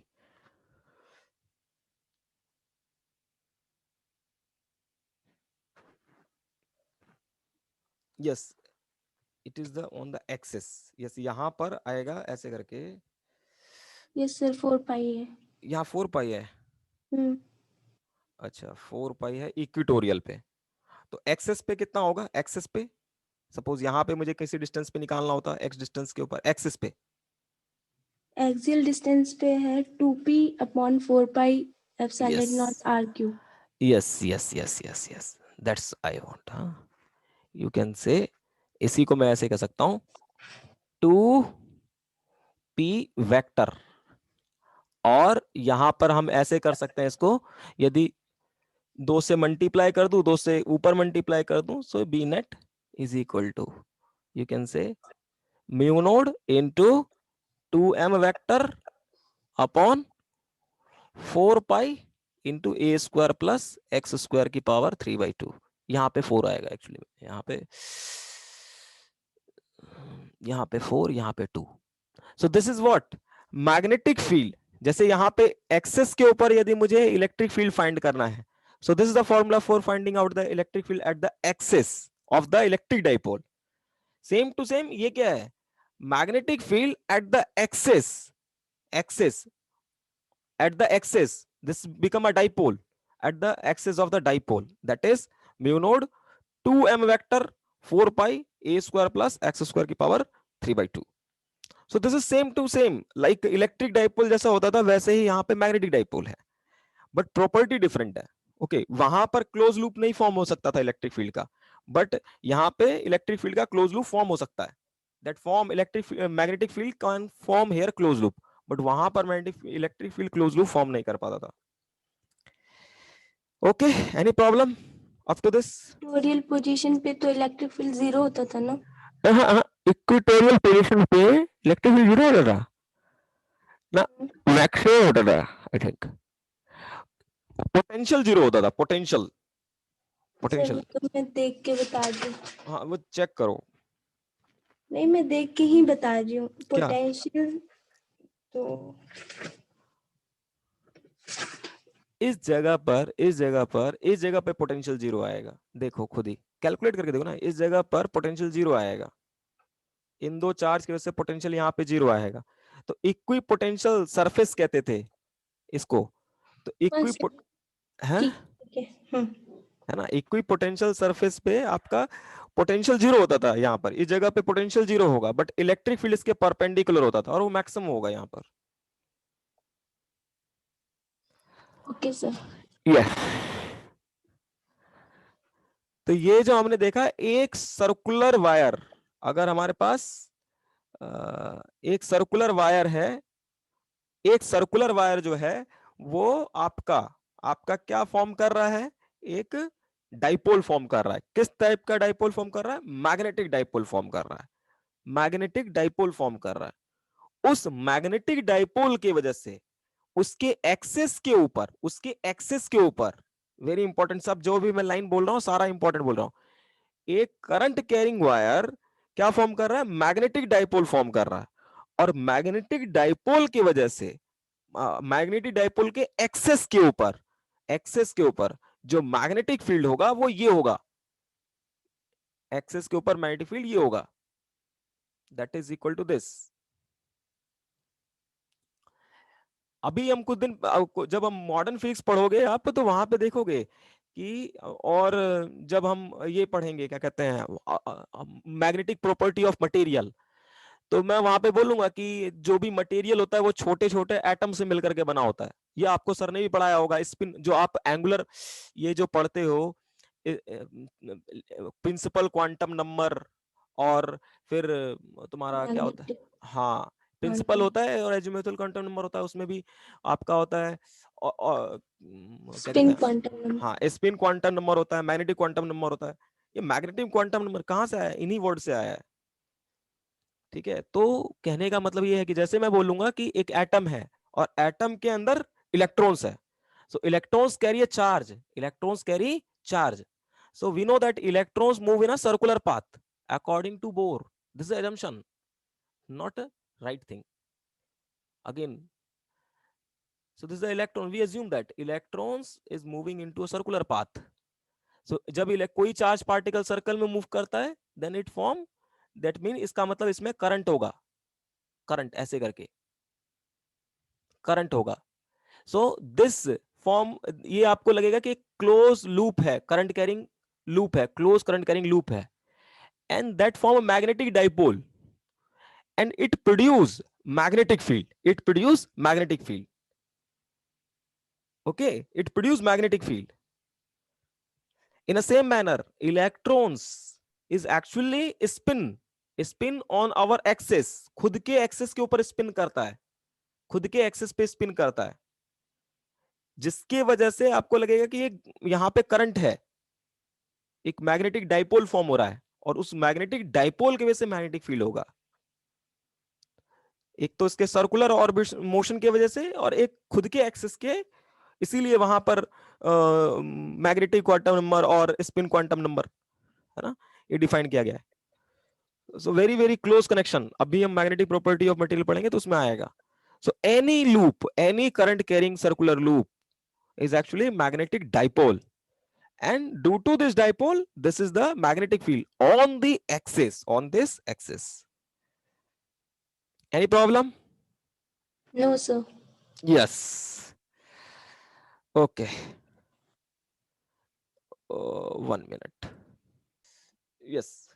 Now suppose अगर हमारे पास ये वायर है जिसके अंदर करंट फ्लो कर रहा है I, और हमने अभी निकाला magnetic field, magnetic field along the axis B equal to mu naught 2m, मैं हमेशा ये फॉर्मूला यूज करूंगा, 2m vector upon 4 pi a square plus x square की पावर 3/2।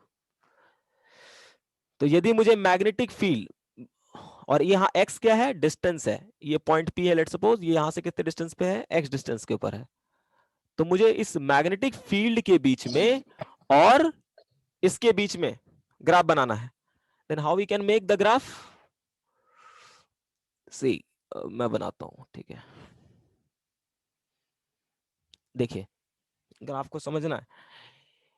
अच्छा, एक चीज सोचो कि जब x की वैल्यू, ये यू कैन से b, यहां डिनोमिनेटर में x आ रहा है, तो x की वैल्यू जितना कम होगा मैग्नेटिक फील्ड उतना ही ज्यादा होगा।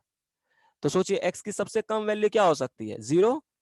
तो जब x इक्वल टू 0 होगा मींस ये पॉइंट एक्सेस पे होगा। तो x इक्वल टू जब 0 हुआ तो मैग्नेटिक फील्ड क्या होगा आपका? मैक्सिमम होगा, b मैक्स। और वो कहां पे मिलेगा? मींस ध्यान से क्वेश्चन पूछेगा पेपर के अंदर कि मैग्नेटिक फील्ड कहां पे मैक्सिमम होगा जब सर्कुलर वायर है? तो eight the axis, at the origin, at the origin. तो यहां पे मैक्सिमम होगा। और ये वैल्यू हमने निकाली थी mu naught I upon 2r, mu naught I upon 2r। But जैसे ही आप देखो x की वैल्यू बढ़ाना स्टार्ट करोगे मैग्नेटिक फील्ड कम होता जाएगा। मींस ये जो पॉइंट है, अगर ये ऐसे करके इधर की तरफ जाता जाएगा, इधर की तरफ जाता जाएगा, तो मैग्नेटिक फील्ड कम होता जाएगा। मैग्नेटिक फील्ड कम होता जा रहा है। और x मान लो बहुत बड़ा हो गया, x टेंस टू इन्फिनिटी हो गया, तो अगर ये इन्फिनिटी हो जाएगा तो नीचे वाला टर्म बहुत बड़ा हो जाएगा। तो जब नीचे वाला टर्म बहुत बड़ा गया तो something by infinity is what? 0। So almost 0 हो जाएगा। उसी तरह से लेफ्ट साइड में होगा, उसी तरह से लेफ्ट साइड में होगा, ड्यू टू सिमेट्री। ऐसे, yes, 1 minute.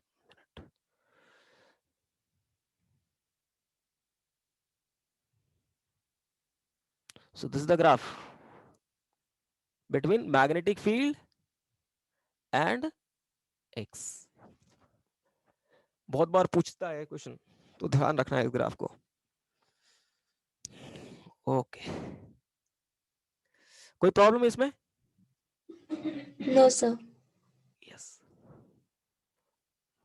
Next is our topic solenoid, जो कि इतने देर से हम लोग पढ़ रहे थे, वो इसी के लिए पढ़ रहे थे। सोलेनॉइड, सोलेनॉइड की स्पेलिंग क्या होती है? Solenoid, solenoid, solenoid, solenoid, solenoid, I O, solenoid, ठीक है ये?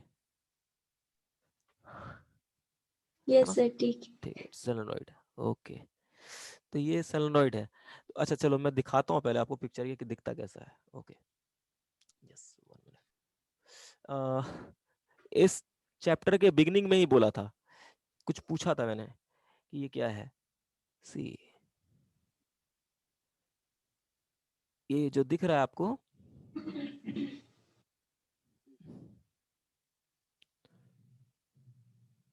ये एक्चुअली में सोलेनॉइड है।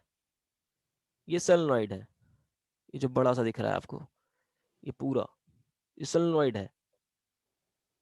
अभी कहोगे सर यहाँ पे आप वायर कहाँ दिख रहा है, सर्कुलर वायर कहाँ दिख रहा है? ओके, तो अभी दिखेगा कुछ देर बाद। तो ये सोलेनॉइड है, और इसके अंदर में ही, सोलेनॉइड के अंदर में ही मैग्नेटिक, अगर बहुत बड़ा सोलेनॉइड है, इनफाइनाइट लॉन्ग सोलेनॉइड है, अगर बहुत बड़ा सोलेनॉइड है, मींस ये बहुत सारे, एक्चुअली में बहुत सारे लूप है, करंट कैरिंग लूप है, ये बहुत सारे, इनफाइनाइट, और बहुत बड़ा है ये। देखो ये कहाँ पे यूज होता है, ये लिख रखा है ना, CNR, ये CEENR, ये बहुत इंपॉर्टेंट है जीएस के पॉइंट ऑफ व्यू से। CERN, ये एक यूरोपियन एजेंसी ऑर्गेनाइजेशन है, जो कि ये बहुत बड़ा टनल है, बहुत बड़ा होगा, बहुत बड़ा है, बहुत किलोमीटर, बहुत लंबा है। इसका बेसिकली यूज, इस पे ऊपर बहुत रिसर्च वगैरह, इसमें रिसर्च में यूज किया जाता है। टू एक्चुअली किस टाइप की रिसर्च के लिए? न्यूक्लियर रिसर्च में, न्यूक्लियर रिसर्च में। ओके, जो न्यूक्लियस के बारे में स्टडी करते हैं इसके बेसिकली। तो ये इसके अंदर, इस सोलेनॉइड के, अभी हम प्रूफ करेंगे कि इसी के अंदर मैग्नेटिक फील्ड होता है। अगर इनफाइनाइट लॉन्ग वायर है, इनफाइनाइट लॉन्ग सोलेनॉइड है, बहुत बड़ा सोलेनॉइड है, तो बाहर में कहीं पे मैग्नेटिक फील्ड आपको नहीं मिलेगा। यहाँ पर कहीं पे भी मैग्नेटिक फील्ड नहीं मिलेगा, बाहर में कहीं पे नहीं होगा।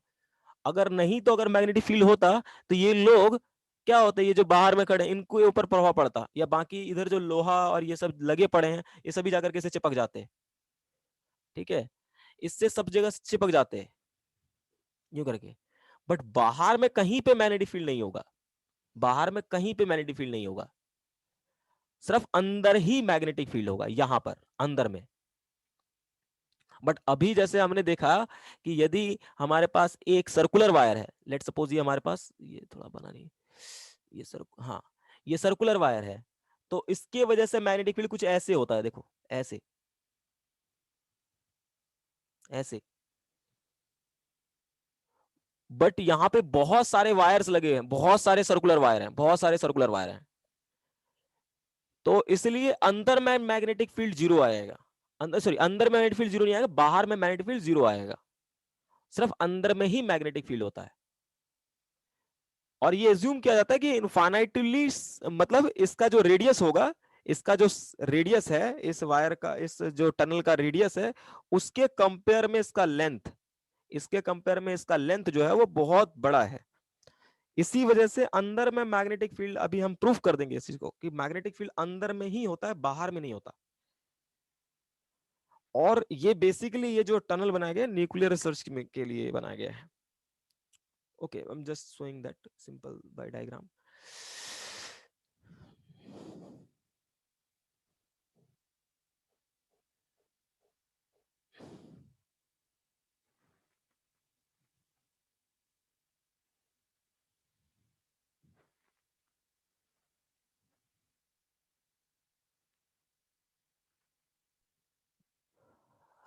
Okay, now you can see, ये जो अगर एक सर्कुलर वायर होगा, एक सर्कुलर, अगर अभी हमने पहले देखा था एक सर्कुलर वायर था, बट सोलेनोइड में क्या होता है, कई सारे सर्कुलर वायर होंगे ऐसे करके, बहुत सारे। तो यदि आप ये नंबर ऑफ सर्कुलर वायर, मतलब पहले एक ही लगा रहा था, तो हमने एक लगा हुआ था, उसका सिचुएशन ये देखा था, ये वाला हमारा सिचुएशन था, एक वाला, ये एक मिनट,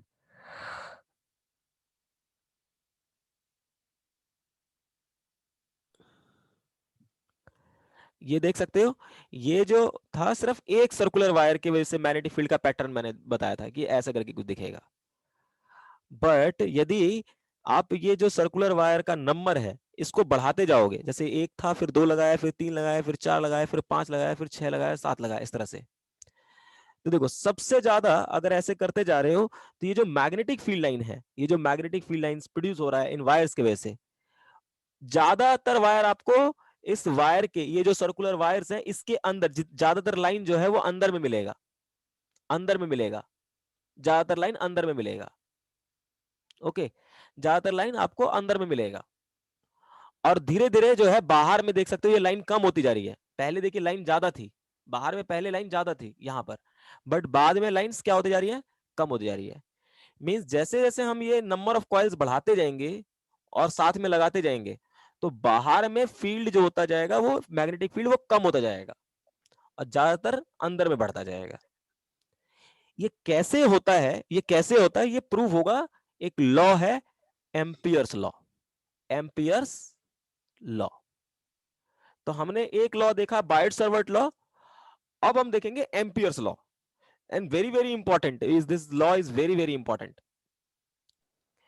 तो ये चीज आपको दिख रहा है, मैंने पहले एक एक वायर की वजह से देखा, तो एक वायर की वजह से मैग्नेटिक फील्ड लाइंस काफी ज्यादा है इस जगह पर, यहां पे भी ज्यादा है। बट अगर आपके नंबर ऑफ कॉइल्स बढ़ते जा रहे हैं, तो मैग्नेटिक फील्ड क्या होता जाएगा, कम होता जाएगा, बाहर में कम होता जाएगा। तो ये ऐसा क्यों हो रहा है, ये हम बायट सेवर्ट लॉ से भी कर सकते हैं और एम्पियर्स लॉ से भी कर सकते हैं। तो बट एम्पियर लॉ से इस चीज को समझना ज्यादा इजी होता है, इसलिए पहले हमें एम्पियर लॉ समझना है। Okay, any problem? No, sir. Yes. So what is the ampere law? Ampere law, अभी जो हम लोग करंट की डेफिनेशन पढ़ते थे, करंट का अगर करंट का जो यूनिट होता है ना, 1 ampere, you can see how. So we are going to discuss ampere law first. ampere law, ampere law, इस पूरे चीज को समझने के लिए ऐसा क्यों हुआ कि हम नंबर ऑफ कॉइल्स जब बढ़ाते जा रहे हैं, तो मैग्नेटिक फील्ड लाइन जो है वो बाहर में कम होता जा रहा है। ये क्यों हो रहा है, इस चीज को हम समझ पाएंगे जब हम एम्पियर्स लॉ को समझ लें। So our task is to understand Ampere's law. Ampere's law, so what is this Ampere law? Like a Gauss law, like a Gauss law. Gauss law, what is the Gauss law? कौन अच्छे से बताएगा? What is the Gauss law?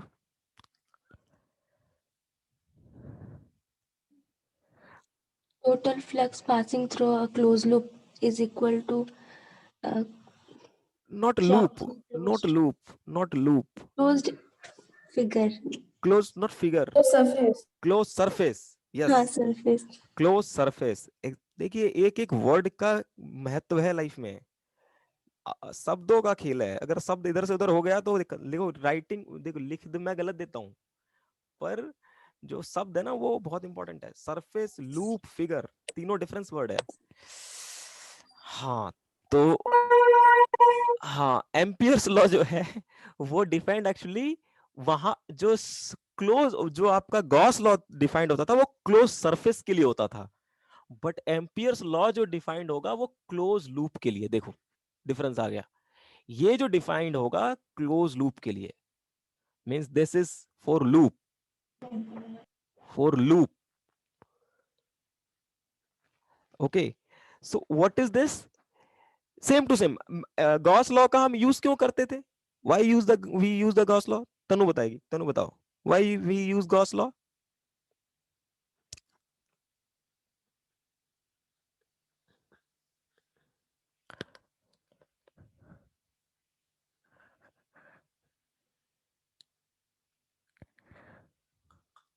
Kanishtha बताओ, आप बताओ Gauss law क्यों use करते थे हम?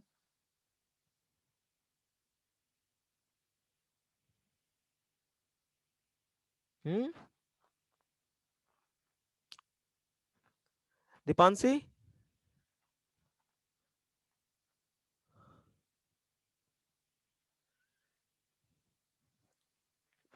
अरे 7-8 दिन पढ़ाया गॉस लॉ।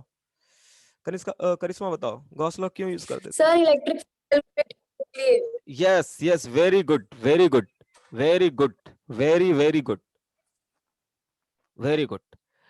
गॉस लॉ हम बेसिकली इलेक्ट्रिक फील्ड फाइंड करने के लिए, कि यदि मुझे इलेक्ट्रिक फील्ड फाइंड करना है तो कैसे फाइंड करेंगे।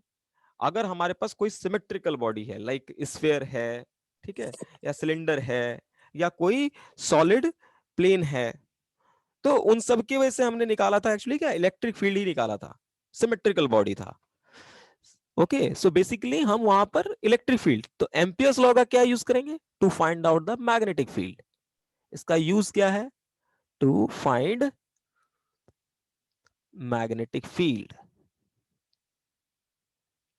ओके, तो ये क्या कहता है कि मान लो इसने कहा कि एक क्लोज लूप है, एक क्लोज लूप है, ये एक क्लोज लूप है।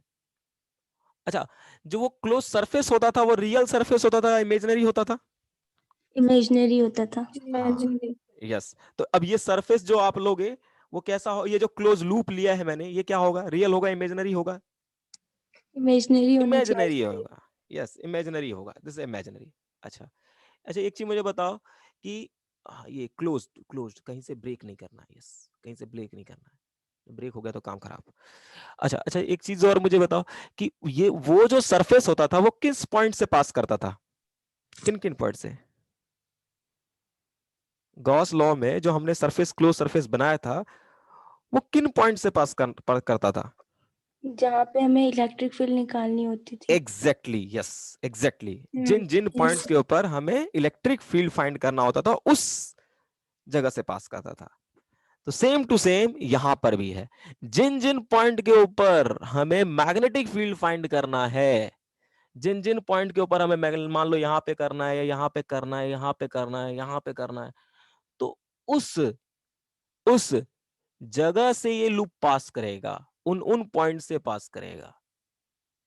ओके, अच्छा, इलेक्ट्रिक फील्ड किसकी वजह से प्रोड्यूस होता था? चार्ज की वजह से, सिंपल, स्टेशनरी चार्ज की वजह से। बट मैग्नेटिक फील्ड किसकी वजह से प्रोड्यूस हो रहा है?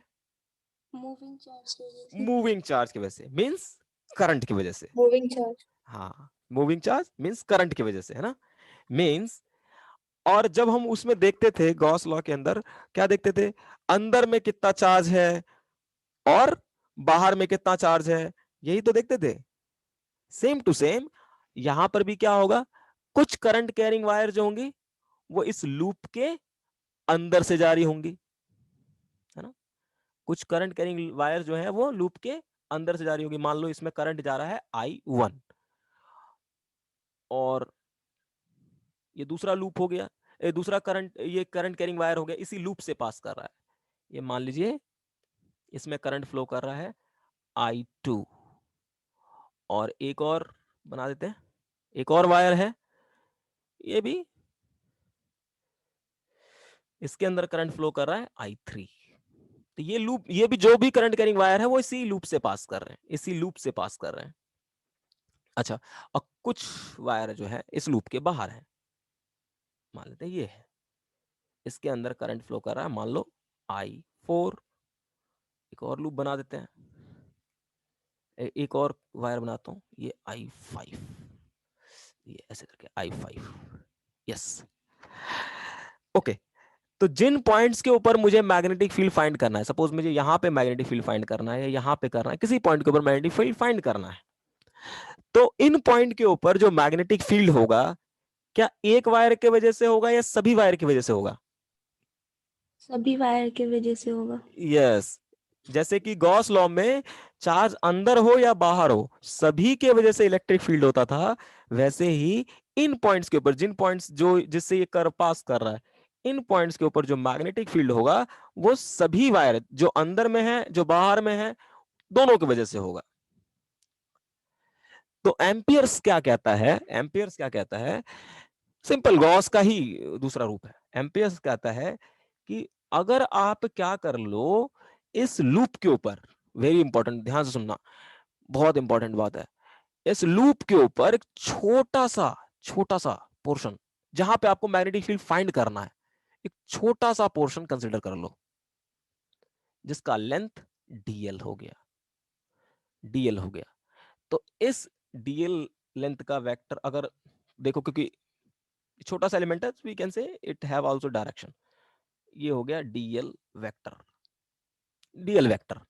ये छोटा सा, जिस जगह पे आपको मैग्नेटिक फील्ड फाइंड करना है वहां पर एक छोटा सा पोर्शन हमने कंसिडर कर लिया, और इस जगह पर magnetic field due to each wire, जितने भी वायर्स हैं उन सभी के वजह से मैग्नेटिक फील्ड इस पॉइंट के ऊपर मान लो आपका होगा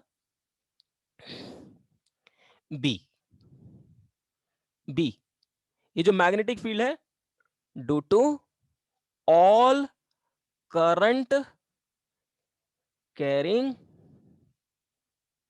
वायर, वायर, और इनके बीच में, इसके बीच में जो एंगल बन रहा है, ये जो डीएल वेक्टर आपने इस लूप के ऊपर जो डीएल वेक्टर कंसीडर किया और ये जो मैग्नेटिक फील्ड है इन सभी वायर की वजह से, इनके बीच में एंगल मान लो थीटा बन रहा है।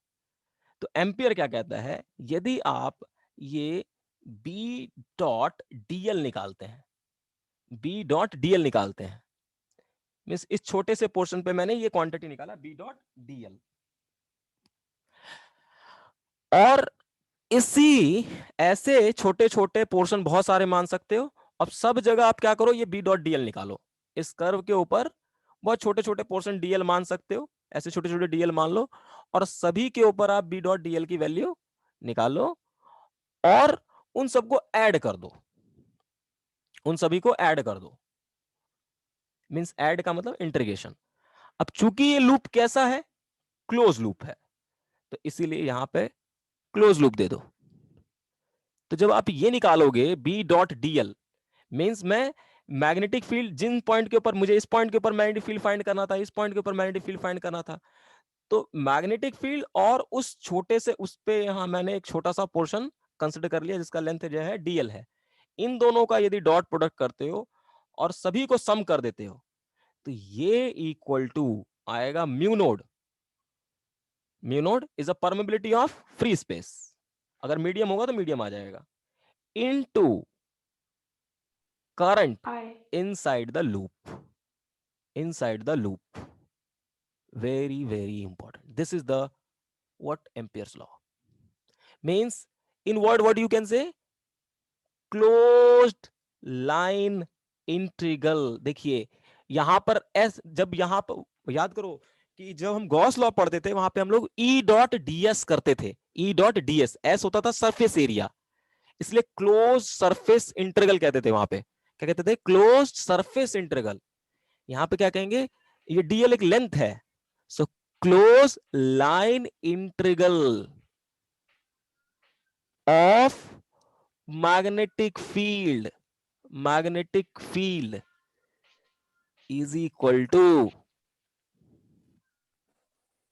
mu naught times of I inside.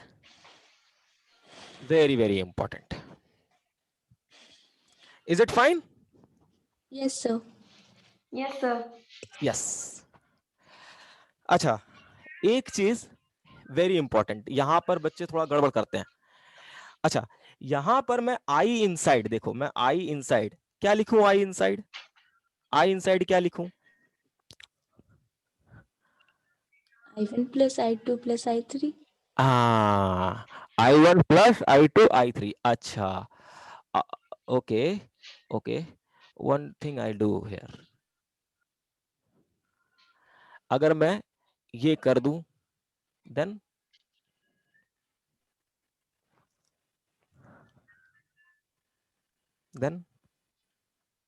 यही लिखेंगे, नहीं माइनस कर देंगे I1.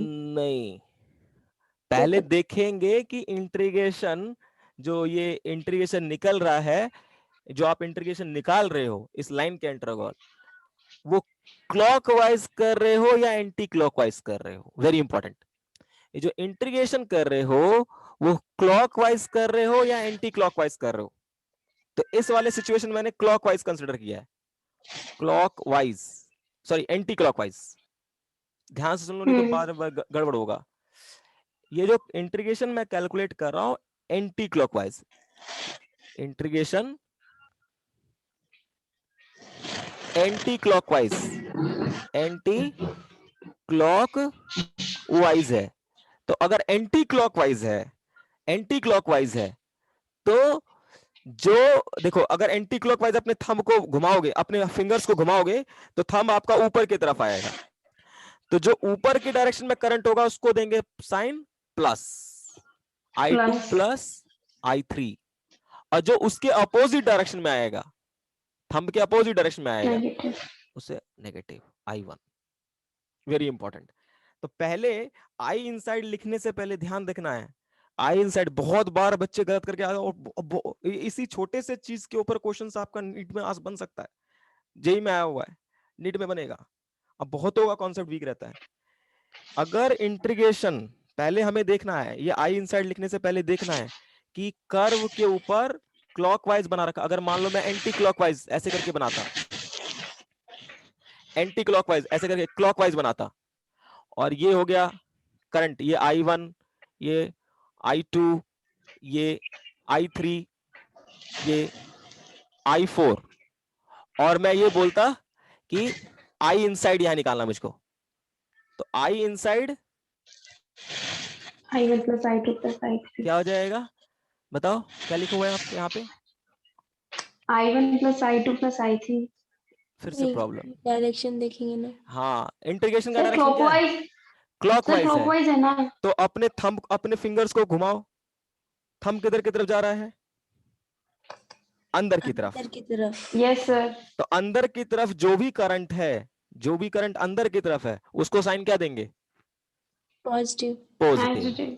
यानी I1 ये अंदर की तरफ है, ये भी अंदर की तरफ है, I1 प्लस I3. बट ये दोनों क्या है? बाहर की तरफ है, इसलिए minus I4.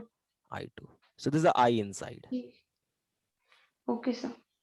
Okay, so this is what your Ampere's law. Very very important. Okay, let us suppose, अभी जैसे हमने कुछ देर पहले नीट में आया क्वेश्चन है, अभी जो मैं बताऊं नीट में आया था. अभी हमने शुरुआत में ये निकाला था हमने magnetic field due to straight wire, और वो हमारा निकल के, अगर इनफाइनाइट वायर होता था तो mu naught I upon 2 pi by x निकल के आया था, बट क्या यूज किया था, बायोट सर्वट लॉ। और आपने देखा था कि कल जो है हम जब कैलकुलेशन कर रहे थे, इस लॉ से हम जब कर रहे थे कैलकुलेशन और कैलकुलेट कर रहे थे, तो बहुत चांस था कि गलत हो जाए, और गलत भी हो भी गया था, और इतना डिफिकल्ट हो जा रहा था। तो बेसिकली हम क्या करेंगे, अगर एम्पियर्स लॉ यूज किया suppose, then it become easy. So I am just showing the application of this Ampere's law. Okay, so what is this? Let us try to understand. Okay, अभी तक जो हमने wire consider किया था, एक एक और इंपॉर्टेंट है चीज, अभी तक जो हमने वायर कंसिडर किया था, उस वायर में हमने वायर का रेडियस, वायर का डायमेंशंस की बात नहीं की थी, वायर का कितना रेडियस है हमने बात नहीं की थी। हमने मान लिया था कि वायर बहुत पतला है, बहुत पतला है, एज कंपेयर टू जहां पे आपको मैग्नेटिक फील्ड फाइंड करना है। बट इन रियलिटी आपको पता है वायर का कुछ ना कुछ तो रेडियस होता है, चाहे कितना भी पतला हो उसका कुछ ना कुछ रेडियस जरूर होगा, उसका कुछ ना कुछ रेडियस जरूर होगा, हम उसके रेडियस को नेग्लेक्ट नहीं कर सकते हैं। तो उस टाइम पर ये क्वेश्चन नीट में आया है, ठीक है, उस टाइम में मैग्नेटिक फील्ड कैसे निकाला जाएगा। ये सब्सक्राइब करने वाले बहुत मिलते हैं, सब्सक्राइब करो, लाइक करो, कमेंट करो। यस, ये हो गया मान लो वायर, ठीक है, मैं उसका कुछ बड़ा करके दिखा रहा हूँ वायर ऐसे करके, इवन रुक जाओ एक मिनट, मैं ना थोड़ा लेट सपोज ये आपका वायर है ऐसे करके, इसका कुछ रेडियस है,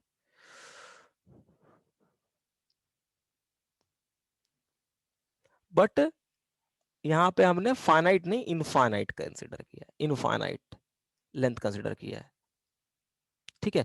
मैं एक काम करता हूं, अगला काम आप करना, ठीक है, क्योंकि सब काम मैं ही करूंगा तो फिर तुम क्या करोगे। तो मैंने कंसिडर कर लिया इस वायर का रेडियस आर, ठीक है, कैपिटल आर, और मुझे मैग्नेटिक फील्ड जो है फाइंड करना है कि इस वायर की वजह से मैग्नेटिक फील्ड कितना होगा। तो यदि आप ऊपर से देखोगे, इसको ऊपर से जब आप देखोगे तो आपको सर्कल दिखाई पड़ेगा, ये ऐसे करके सर्कल दिखाई पड़ेगा, है ना, ये ऊपर से देखने पे this is a top view, top view, top view, और ये बहुत बड़ा है, एज्यूम दैट व्यू। और इस पूरे वायर के अंदर, इस पूरे वायर के अंदर करंट कितना फ्लो कर रहा है, I is the total current through the wire, okay. Now my job, अब इसका रेडियस, इस वायर का रेडियस जो है, इस वायर का रेडियस कितना था, r is the radius of the wire, radius of the wire. मेरा अब टास्क ये है कि भाई अगर इसका रेडियस आर है, इसका रेडियस आर है, तो वायर के अंदर हमने कैलकुलेट किया था, हमने बाहर कितना होगा, अगर इनफाइनाइट वायर है, इनफाइनाइट लेंथ का वायर है, तो मैग्नेटिक फील्ड बाहर में जो होगा वो हमने कैलकुलेट किया था, ये यहाँ पे कैलकुलेट किया था, ये mu naught I upon 2 pi by x बाहर में, ये जो हमने मैग्नेटिक फील्ड फाइंड किया है इस करंट कैरिंग वायर की वजह से बाहर में किया है। मेरा काम है कि अगर इसका कुछ रेडियस है, इसका कुछ डायमीटर है, तो अंदर में मैग्नेटिक फील्ड कितना होगा। तो मान लेते हैं सपोज मुझे यहां से x डिस्टेंस के ऊपर, लेट सपोज मुझे यहां से x डिस्टेंस के ऊपर, x डिस्टेंस के ऊपर मैग्नेटिक फील्ड फाइंड करना है, जो कि वायर के अंदर ही है ये पॉइंट, यहां पर x डिस्टेंस पे मैग्नेटिक फील्ड फाइंड करना है, x डिस्टेंस पे हम यूज करेंगे amperes law, Ampere's law.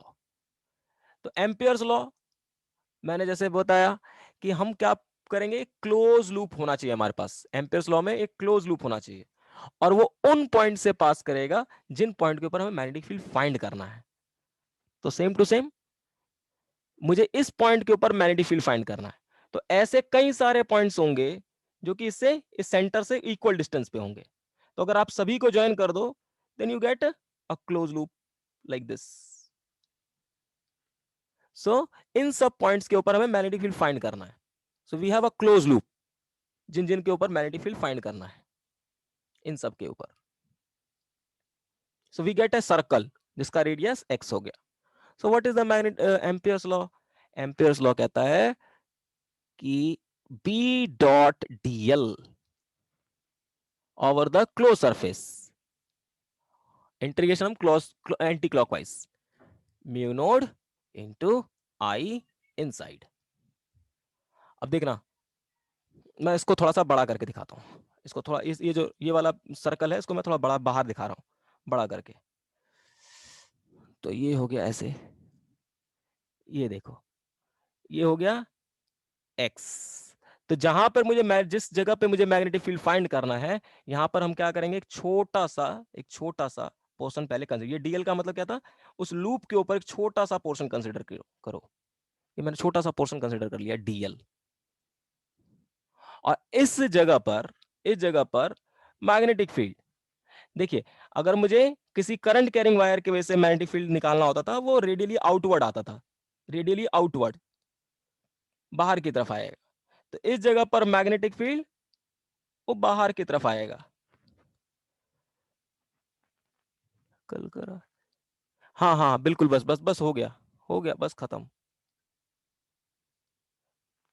Okay okay okay okay okay. So we will ना एक्चुअली कंटिन्यू करेंगे कल, ठीक है? ओके. यस. नेट वेट भी चला जाएगा फिर यूट्यूब के ऊपर.